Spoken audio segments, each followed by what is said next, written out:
The Terminal, Paul McCartney, and the Stealth Fighter are all on this day. Welcome back to On This Day. Today's date is June 18th, 2021. It is the 169th day of the year. There are 196 days left in 2021.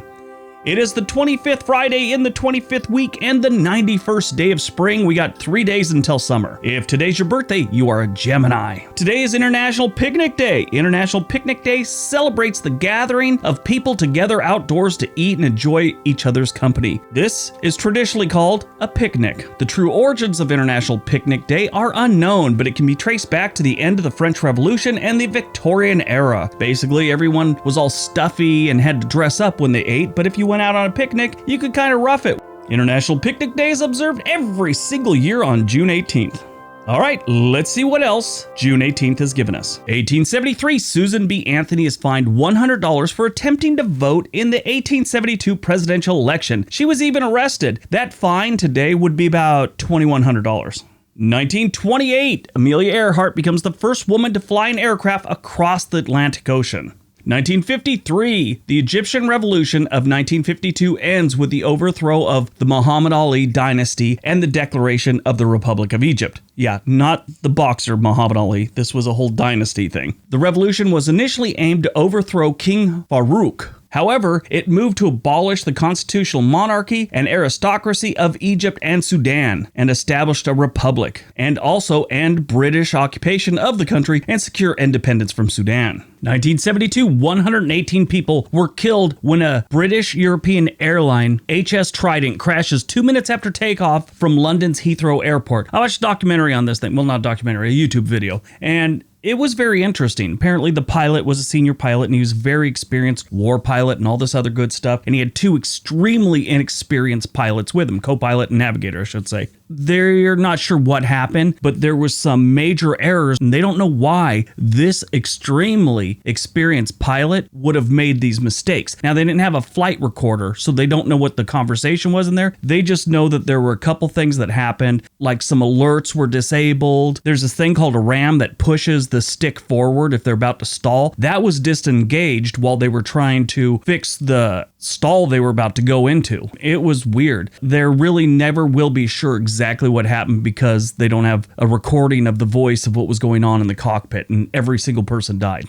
Pretty sad. 1981, the Lockheed F-117 Nighthawk, the first operational aircraft initially designed around stealth technology, makes its first flight. Stealth fighter, as we all know it. 2007, the Charleston Sofa Superstore fire happens in Charleston, South Carolina, killing 9 firefighters. This was the deadliest disaster in the U.S. since the September 11th attack for firefighters. 2009, the Lunar Reconnaissance Orbiter, or LRO, a NASA robotic spacecraft, is launched. 2018, an earthquake of magnitude 6.1 strikes northern Osaka. Movies released on June 18th.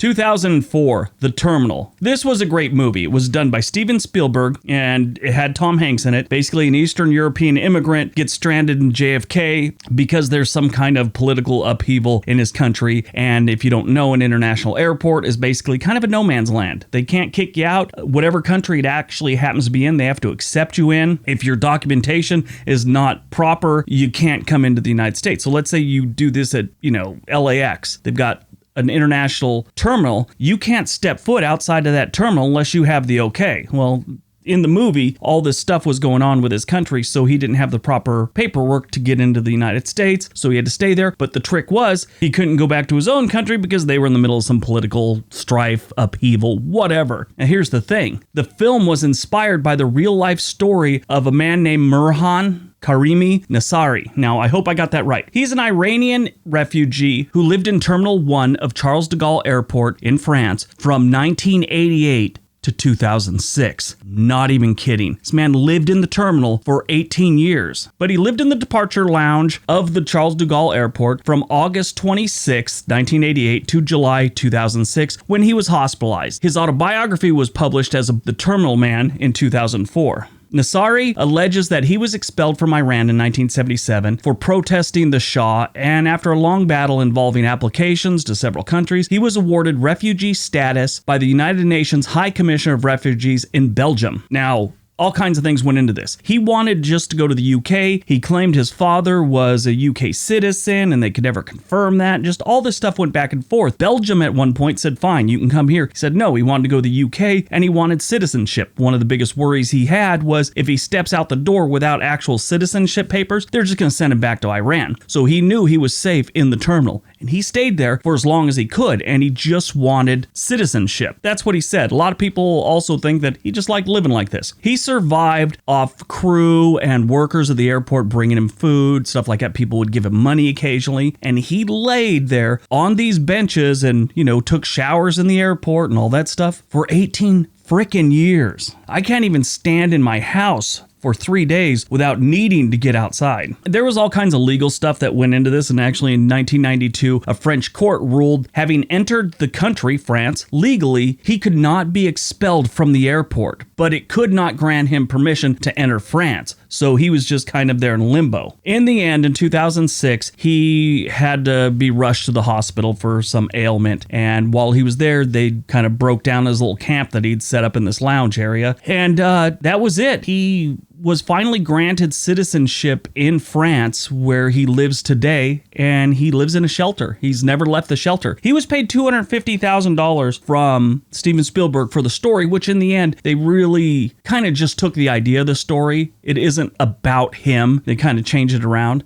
So they paid him $250,000 for his situation. Very, very interesting story. If you ever get a chance, check it out. It's weird that a man would stay there for 18 years. Born on July 18th, 1942, Paul McCartney, English singer, songwriter, and guitarist. I don't need to tell you that if you don't know who Paul McCartney is. I'd like to welcome you back to the living. Everyone knows who Paul McCartney is. Anyway, he gained worldwide fame as co-lead vocalist and bassist for the Beatles. His songwriting partnership with John Lennon remains the most successful in history. After the group broke up in 1970, he pursued a solo career and performed with his band Wings. They had some good songs, Wings. I really did like some of the stuff they had.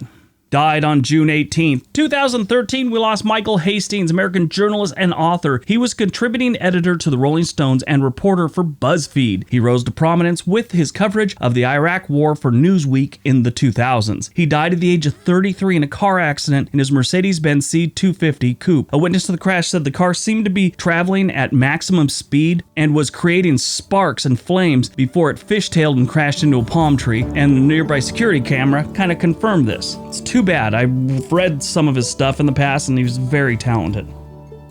All right, that's today's video. Hope you guys enjoyed it. Hope you got some information out of it. Now go out, be positive, and be nice to each other.